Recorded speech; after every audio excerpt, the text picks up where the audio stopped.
Hey, it's Marko here from Fair Realty. Today I'm talking about home pre-inspections. So these are inspections that are engaged by the seller prior to listing their property. So the purpose of these pre-inspections, I guess, would be to provide buyers with a pre-inspection. So buyers hopefully make an offer not subject to inspection, or maybe if the buyer doesn't need financing, maybe they make an unconditional offer. Sometimes, but not often, sellers also use these pre-inspections to identify issues around their home they can clean up prior to listing the property.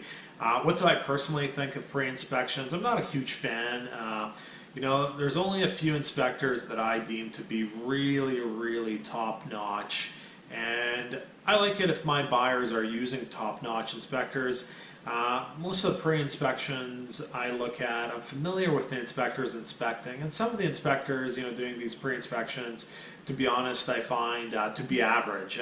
Nothing wrong with average, but I prefer to recommend really top-notch talent in terms of home inspections to my clients. So if I see a pre-inspection and I feel like it was done by an average inspector, I don't put a ton of weight in it. I would say probably in 95% of circumstances I suggest to my buyers that they hire their own inspector. There's also the factor of when the inspector, he or she's being called to inspect the home.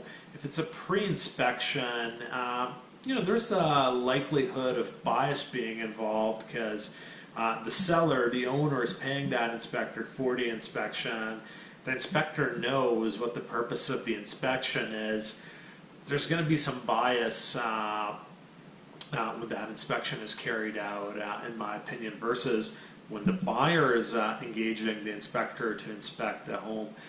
I feel like there's going to be a bias, but in the other direction, a bias that may benefit the buyer or my client in that particular situation. So that's it for this week. Marko, Juras, Fair Realty.